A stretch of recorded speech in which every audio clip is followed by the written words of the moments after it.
Regeneración neuronal, también llamada neurogénesis. Es un proceso complejo que involucra diversas etapas, como la proliferación de las células pluripotenciales, la migración, la diferenciación, la sobrevivencia de las neuronas nuevas, así como la integración de estas en los circuitos neuronales existentes. Los cambios morfológicos de las células que participan en el proceso de la neurogénesis han permitido identificar diversas características dependiendo de los marcadores proteicos expresados temporalmente. El crecimiento de las neuronas dañadas no se da con tanto éxito en los mamíferos y otros vertebrados superiores como en la mayoría de los invertebrados y los vertebrados inferiores.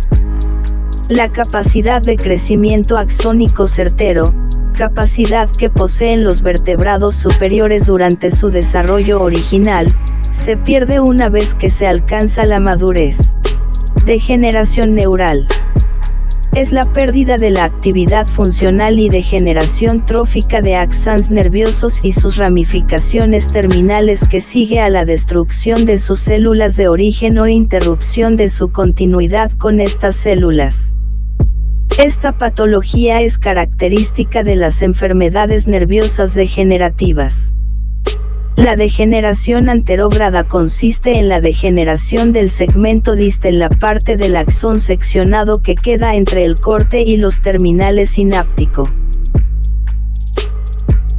La degeneración retrógrada consiste en la degeneración del segmento proximal, la parte del axón seccionado que queda entre el corte y el cuerpo celular. En ocasiones la degeneración se extiende desde las neuronas lesionadas a neuronas ligadas a ellas a través de sinapsis. Esto se denomina degeneración transneuronal. En algunos casos, la degeneración se propaga desde las neuronas dañadas a neuronas con las que éstas establecen sinapsis. 3 modelos de regeneración axónica en nervios periféricos. Cuando se lesiona un nervio sin cortar la vaina de la célula de Schwann, por ejemplo, con un golpe, los axones individuales se regeneran hasta alcanzar su objetivo correcto. Cuando se lesiona un nervio y los extremos cortados de las células de Schwann están poco separados, a menudo los axones individuales se regeneran a lo largo de las vainas que no les corresponden y llegan a los objetivos incorrectos.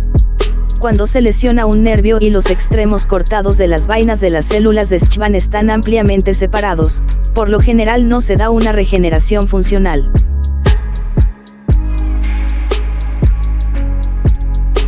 La plasticidad neuronal se define generalmente como la capacidad del cerebro para cambiar su estructura y o función en respuesta a limitaciones u objetivos internos y externos.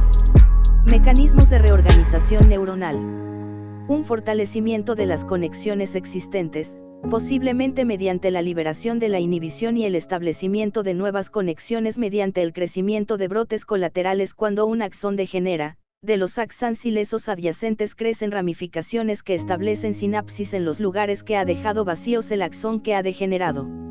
Los brotes colaterales pueden crecer de las ramas terminales del axón o de los nódulos de Rambier de las neuronas adyacentes. Axotomía de la neurona A. Degeneración de la neurona A y brotes colaterales de la neurona B.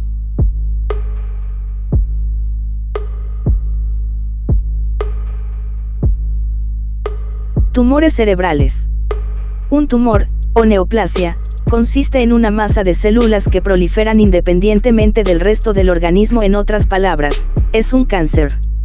Alrededor del 20% de los tumores que se han encontrado en el encéfalo humano son meningiomas, tumores que se desarrollan entre las meninges, las 3 membranas que recubren el sistema nervioso central. Todos los meningiomas son tumores encapsulados, es decir, tumores que se desarrollan dentro de su propia membrana. Tumores benignos, tumores que se pueden extirpar quirúrgicamente con poco riesgo de que vuelvan a desarrollarse en el organismo. Tumores malignos, es difícil extirparlos o eliminarlos por completo, y cualquier tejido canceroso que permanezca después de la cirugía sigue desarrollándose.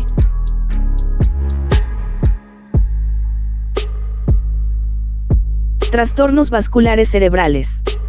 Las apoplejías, o accidentes cerebrovasculares, son trastornos vasculares cerebrales que provocan daño cerebral.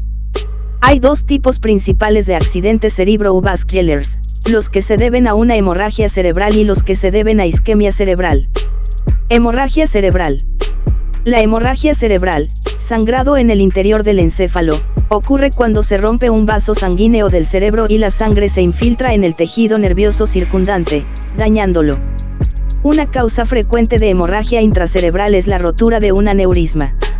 Un aneurisma es una dilatación patológica de forma abombada que se forma en la pared de un vaso sanguíneo en un punto donde la elasticidad de la pared del vaso es defectuosa.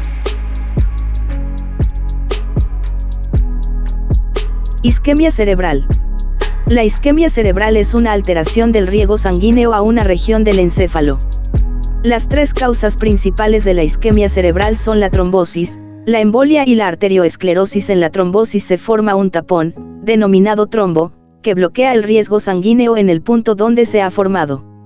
Un trombo puede estar compuesto por un coágulo de sangre, grasa, aceite, una burbuja de aire, células tumorales, o cualquier combinación de estas. La embolia es similar, salvo por el hecho de que el tapón, llamado émbolo en este caso, es transportado por la sangre desde un vaso más grande, donde se ha formado, hasta un vaso más pequeño, donde se aloja. Básicamente, un émbolo es un trombo que ha viajado.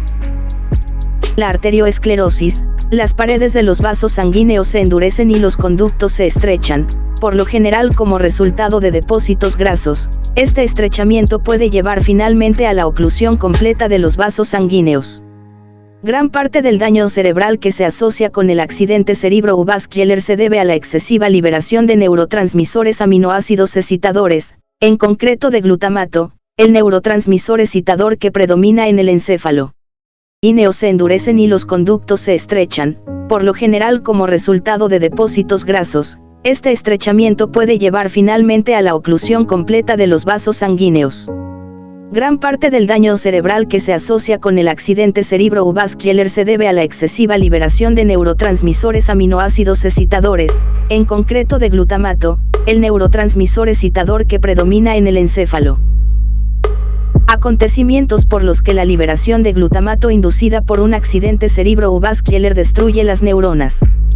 Primero, los vasos sanguíneos se bloquean. Después, las neuronas afectadas por la isquemia liberan una cantidad excesiva de glutamato. Posterior a esto, el exceso de glutamato se une a los receptores NMDA. De esta manera se desencadena una entrada excesiva de iones de sodio y calcio en las neuronas postsinápticas. Por último, la entrada excesiva de los iones de calcio y sodio finalmente destruye las neuronas postsinápticas, pero primero desencadena que éstas liberen una cantidad excesiva de glutamato, lo que propaga la cascada tóxica.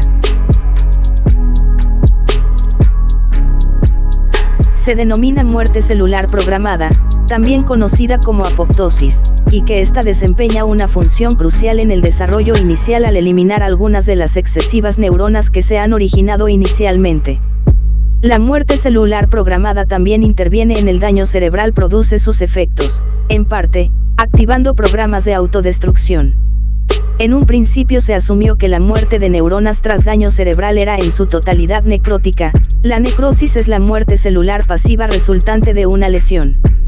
Ahora parece ser que si las células no están dañadas demasiado gravemente intentarán conseguir recursos suficientes para suicidarse. No obstante, la muerte celular no es una situación exclusivamente de uno u otro tipo. Algunas células lesionadas y moribundas manifiestan signos tanto de necrosis como de muerte celular programada.